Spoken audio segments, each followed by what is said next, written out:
2024 is coming to an end, and it was for sure one of the most successful years for Brawl Stars in terms of revenue and popularity of the game. Throughout the whole year, we got a total of 6 very big updates with a lot of new brawlers, brand new features coming to the game, and something new that we had never seen in the game before: collaborations.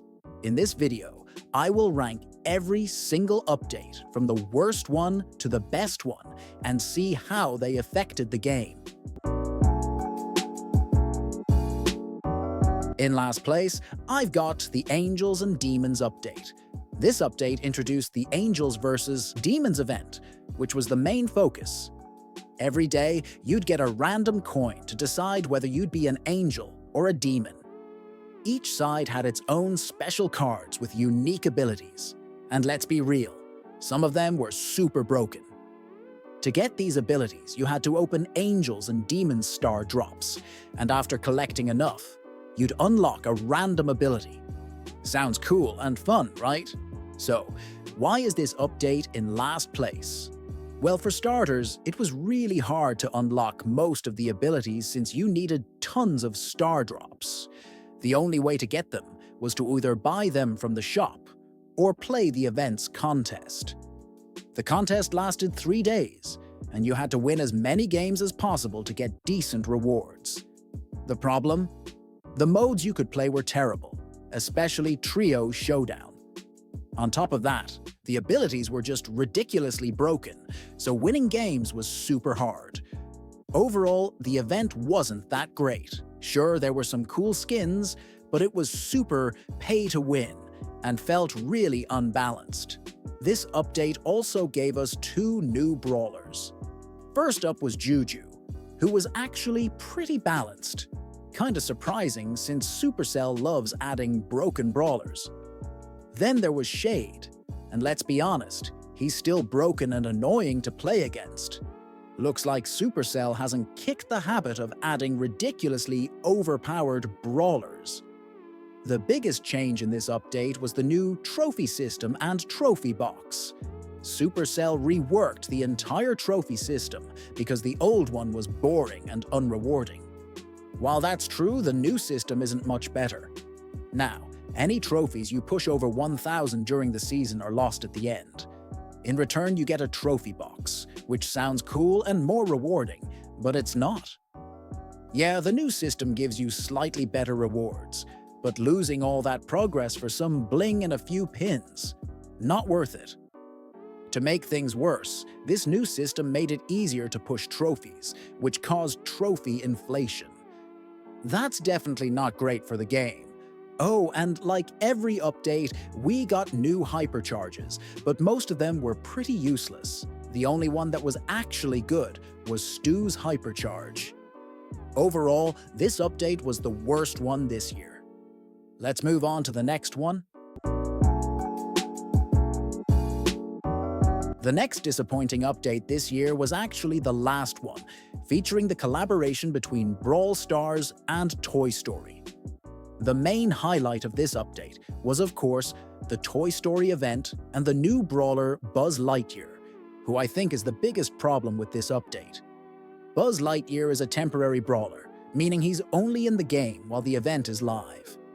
He has 3 modes, and if you've watched my previous videos, you already know how annoyingly broken he is. On top of that, Buzz Lightyear is free, which sounds cool at first, but we all know it's usually a bad idea for Supercell to release free brawlers. Why? Because it causes a brawler apocalypse, making the game completely unplayable until that brawler gets heavily nerfed. To make things worse, all the rewards from his mastery track are also temporary. If you don't get them while he's in the game, you won't be able to collect them later. A lot of people aren't happy with the idea of Supercell adding temporary brawlers. It makes no sense to invest time playing them when you know they're just going to be removed. Honestly, I think releasing Buzz Lightyear was a huge mistake this time. Apart from him, we got some Toy Story skins, which are cool but not exactly mind-blowing. Like every other Brawladays, this update came with free rewards, but the problem is most of them are just cosmetics, a few presents, and, of course, Buzz Lightyear. who again doesn't even count as a proper reward since he's temporary. This means he adds zero long-term value to your account. Then there's Megapig, which got replaced by Megatree, and somehow, Megatree ended up being even worse. It gives way fewer rewards, and the modes are terrible, so it's just not worth playing. The presents introduced in this update aren't much better. They're basically just reskinned star drops, so there's no real excitement around them. We also got another event, the Pizza Planet event. While it looks cool and interesting, it's very similar to past events, and once again feels super pay to win if you want to get most of the rewards. You can collect or buy pizza slices to unlock some rare skins, but this makes those skins way less exclusive, which is obviously not great. One positive thing about this event, though, is the contest, which gives players more chances to earn pizza slices without spending tons of money. Plus, the new modes actually look really fun to play, so at least there's that. Lastly, we got two new brawlers, Meeple and Ollie. They're not the most interesting or overpowered brawlers, which honestly makes them kind of forgettable. Overall, this update wasn't the worst we've had this year, but the lack of permanent features, more meaningful collaborations, and the pay-to-win events aren't doing the game or its community any favors. Next up, we've got the classic Brawl Stars update. This was probably one of the most hyped updates of the year, but it didn't really meet expectations. The main highlight was the return of Mega Boxes with the classic Brawl event, which Supercell added to let players relive the old-school Brawl Stars experience. At first, everyone was super excited about the Mega Boxes, expecting them to be just like they were before. But in reality, the new Mega Boxes were a total letdown. Not only were the rewards terrible compared to the old ones, but getting a Mega Box was also a huge grind. You had to collect 10-star tokens, which was ridiculously hard. So, if you wanted more Mega Boxes, the only real option was to buy them from the shop, making this event yet another pay-to-win disappointment. Aside from the Mega Boxes, we got two new game modes, but they were boring and super unbalanced, which left the community pretty disappointed. Like with every other update, Supercell also threw in some recolored old skins. But they weren't anything special, and honestly, it wasn't worth buying boxes just to get them. This update also brought two new brawlers. The first one, Barry, was surprisingly balanced, which caught everyone off guard. But then came Clancy, who was completely broken. So yeah, Supercell continued their tradition of releasing overpowered brawlers. What probably puts this update in fourth place is the addition of new hypercharges and some much-needed brawler reworks. This time, we got some of the best hypercharges yet, which are actually helpful and really fun to play with. Supercell also nailed some important reworks. Frank got a complete overhaul, and considering he was one of the worst brawlers before this, the changes were amazing. Meg was also reworked, and now she's strong but balanced, exactly what she needed. Chester got a minor tweak, making him a little stronger. The biggest downside of this update, though, was the lack of permanent features. It feels like the game is stuck in this loop of temporary content, which is frustrating for players. Add in the pay-to-win event, and the whole thing just wasn't as exciting as everyone hoped. On the bright side, Supercell seems to have finally realized they need to focus on balance. This update introduced some critical reworks and balance changes, which made the game a little more enjoyable overall. Next up is the SpongeBob update. This brought us one of the best events, the SpongeBob event. But of course, not everything was perfect. Let's start with the good stuff. The SpongeBob skins were some of the best skins ever added to the game, in my opinion. Along with the SpongeBob event, we also got a club event where your entire club could collect crusty cash. Once you hit the final goal, you'd unlock the SpongeBob El Primo skin and some gems along the way. I think this was a fantastic idea, and honestly, Supercell should do more of this because it's great for free-to-play players. Now for the problems. This update also introduced new special abilities, and like in so many past events, they were ridiculously broken. Supercell really needs to find a solution to prevent this from happening again. These abilities were available through Power Meals, which you could buy in the Krusty shop using Krusty Cash. But here's the catch. To earn Krusty Cash, you either had to collect it daily, very slowly, or just buy it from the shop. This was a huge disadvantage for casual players who don't spend money, as it was nearly impossible to get the good offers just by collecting Krusty Cash. So yeah, this was probably one of the most pay-to-win events we've ever seen. We also got 2 new game modes. The first one, jellyfishing, was super boring and one of the most hated modes. The second, Trio Showdown, was more popular but still wasn't all that great. As for Brawlers, we got Mo and Kenji, and both of them were completely broken. They still dominate the game even now. Another issue is that Kenji was a legendary brawler, and we just got Draco as a legendary a few months ago. Adding so many legendary brawlers isn't good for the game. It takes away the excitement and exclusivity of that rarity. The hypercharges in this update were a mixed bag. Some were great, but the rest were pretty terrible, so it wasn't super exciting.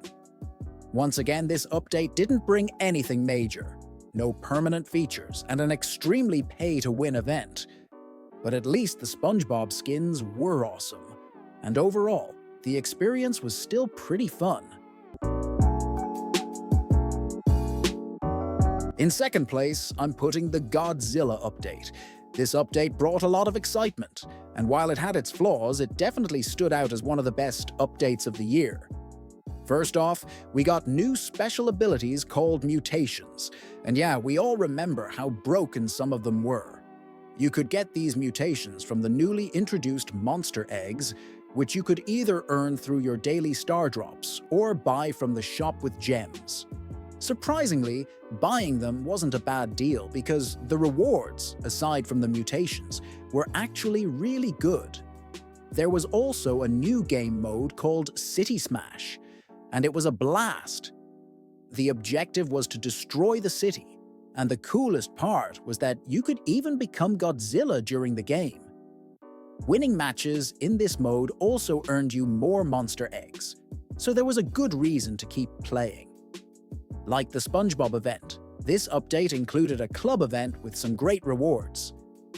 Your club's goal was to collect 1,250 monster eggs to unlock the Godzilla Buzz skin, and a few gems along the way. This was another great addition, and it's something Supercell should keep doing. It's perfect for free-to-play players. On the brawler side, we got 2 new ones. The first was Lily, a mythic brawler, and the second was Draco, a legendary brawler.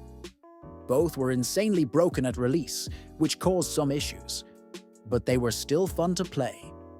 The hypercharges in this update were some of the best we've seen all year.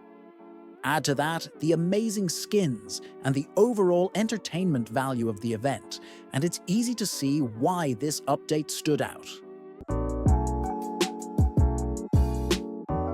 And now, it's time to talk about the best update released this year, which also happened to be the first one of the year. This update brought so much to the game that it easily stands out as the highlight of the year.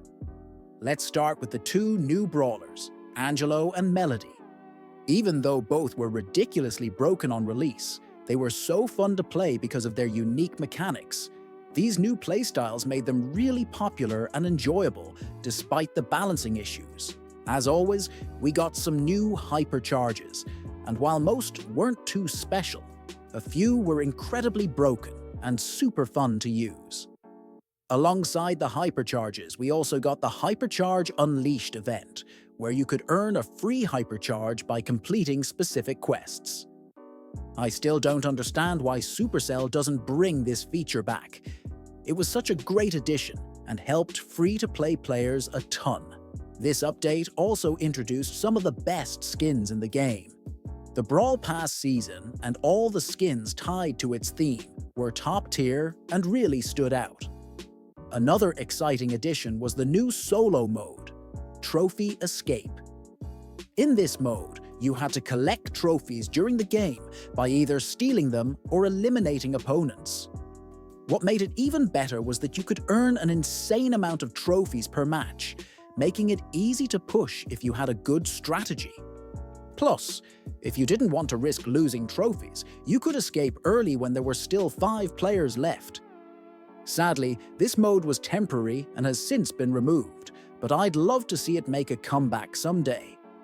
Now let's talk about the most important feature of the update, the new ranked mode. This replaced the old Power League and completely changed the game for the better.